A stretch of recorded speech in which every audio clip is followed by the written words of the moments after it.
Балалар, көңіл күйлерің қалай? Көңіл күйлерің жақсы болса, шаттық шеңберін айтайық. Табиғат біздің анамыз, табиғатқа баламыз, иіліп сәлем береміз, біз әдепті баламыз. Кәне балалар, біз оқу қызметімізді бастайық. Оқу қызметіміздің тақырыбы бақшадағы гүлдер. Мақсаты әңгімелерді тыңдайды, мазмұндап бере алады, өлеңдерді жатқа айтады. Жарайсыңдар балалар. Онда біз оқу қызметімізді бастайық. Біз бүгін дала өсімдіктерімен, гүлдерімен танысамыз.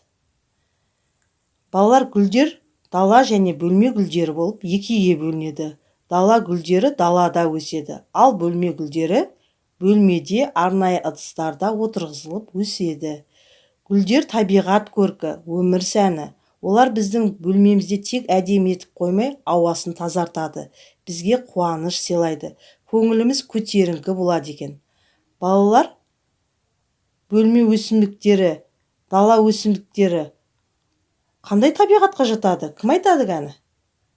Жарайсыңдар, тірі табиғатқа жатады екен. Дұрыс айтасыңдар балалар. Мына суретке қараңдаршы, не көріп тұрсыңдар? Жарайсыңдар, гүлдер. Балалар, бұл далада дала гүлі ме, бөлме гүлдері ме? Жарайсыңдар, дала гүлдері екен. Ал мынау қандай гүлдер? Бөлме гүлдері. Жарайсыңдар. Балалар, шаршаған шығарсыңдар, сергіп алайық. Гүл өсірем үйде, су қиямын күнде. Гүл күткенді біледі, бойын сылап күледі.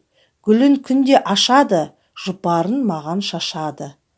Балалар, біз бүгін адамның табиғатқа қамқорлығы жайлы әңгімеледік. Табиғатқа, гүлдерге қамқорлық жасауды үйрендік. Енді табиғатқа ризашылығымызды сөзбен жеткізейік. Сүйейік, табиғатты аялайық, бізде одан жақсылықты аямайық. Анадай табиғаттың аясында жадырап, жас балаша демалайық. Жарайсыңдар балалар. Балалар, біз бүгін ойын ойнаймыз ба? Ойын ойнайық, бөлігін тап деген ойны. Мақсаты түстерді көлемді ажыратуға, шапшаңдыққа баулу. Балалар, түстерді ажыратып, гүл бөлшектерін құрастырамыз. Ал енді біз табиғатқа қалай қол ұшын бере аламыз? Ол үшін қоршаған ортаны таза ұстауымыз керек екен. Ағаштарға су құюымыз керек екен. Гүлдерді отырғызуымыз керек екен.